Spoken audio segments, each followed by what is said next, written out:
Katsina State bleeds again as armed militants opened fire on citizens and soldiers. According to Premium Times, troops of the Special Armed Super Camp for were advancing on foot in Shimfida in Jibia government area of Katsina State at about 6:13 p.m. Saturday when the armed militants opened fire on them from a hilltop, military source said. For many weeks now, multiple attacks are staged by bandits in Katsina and a few other northern states with no seeming signs of abatement. Though there are protests and various calls by the people of Katsina, the president's home state, these continue almost a day. We cannot keep losing citizens and soldiers to senseless bandits who only know the language of death and carnage. These reports are terrifying and sad.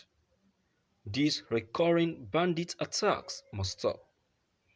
That these bandits could stage multiple attacks in multiple local governments within the state with non-meaningful arrests is indeed troubling. The first role of the government is that the security of life and property. The situation in Katsina is proof that both the governor and president have failed in their all important duty. Katsina State is indeed bleeding. Whatever pains they feel they affect the remainder of Nigerians. This insecurity challenge can't be excused on the pretext of fighting COVID-19.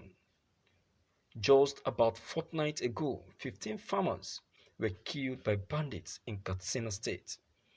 We wrote that the president needed to wake up from his deep sleep in time of trouble.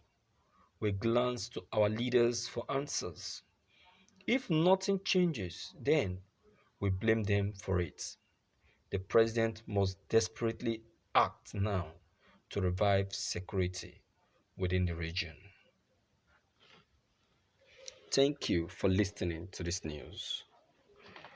Well, my viewers, it's so pity.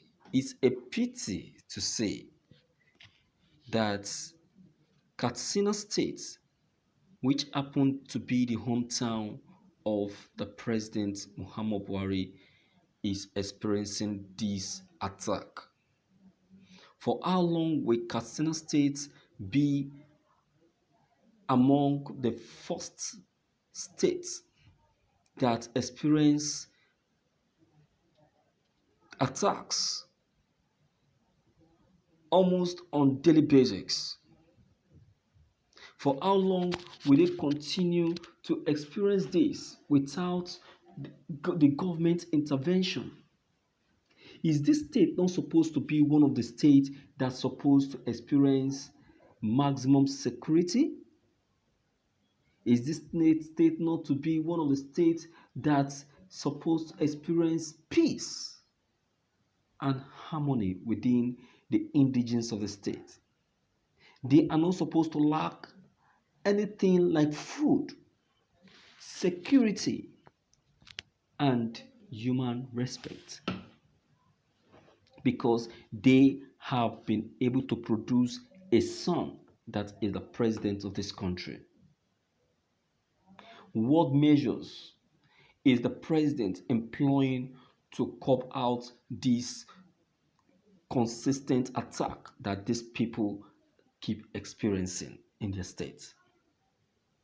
I want to believe that Katsina State have a governor, aside from having a son who is the president of this country. What is the governor doing concerning this? Has he been discussing this issue with the president? Has he been having late nights and trying to come up with ideas that will help to fight this issue once and for all. You can imagine how these people came up with this attack unexpectedly. That is to tell you that even the soldiers in Katsina are also not safe. They are not safe. You see, it means that even the attack the soldiers and the people of Katsina are receiving is even more than the attack that the soldiers in Sambisa forest receives on daily basis from the militants. I laugh. Well, that is the problem because they call for it. They call for it.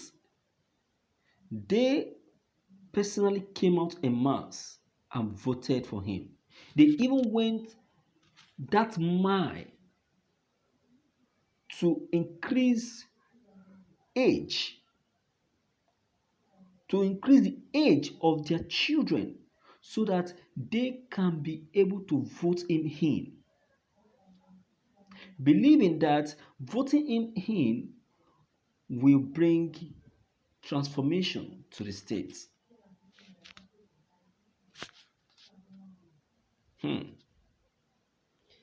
The president, I'm sorry to say that is not doing what is expected to do for his own people. And it's a pity that his own people are now losing confidence in him.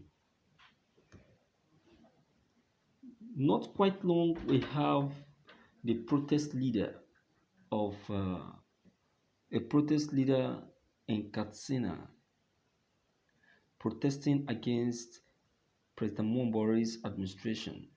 The DSS got him arrested because he was protesting against this administration. It was because he was trying to speak up and make the people know that the president has not been discharging his duties as expected. He was arrested. Tell me, are we not in a country that is governed with law? The law of Nigeria said that we all have the freedom of speech. We all have the freedom of expression. So why is it that when one comes out to express himself, to say how he's feeling, the government of Nigeria will come after the person and get the person arrested? If they know that they are not guilty of what the person is saying, so why then go after the person? It shows that they are guilty. My viewers, let's call a spade a spade. What the people of Katsina are facing is actually caused by them.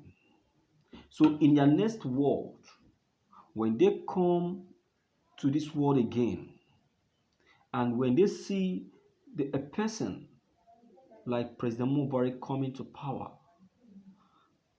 coming with a pitted face, an innocent face, making promise that cannot be fulfilled, presenting fake manifestos to them, they will not even try to go out in mass and vote for him. So it is good, and this is also a message to other northerners, to other northern states, because they equally caused their problem. I'm talking about states like Kaduna, Kano, Maiduguri, mention them. All these northern states, they all came out and voted in President Mubarak, but now what are they getting in return? Disappointments. My viewers, Your comments are very much important in this issue. Don't hesitate to leave them behind. Click on the subscription buttons as well as the bell buttons to get updated whenever we upload any new videos. Thank you.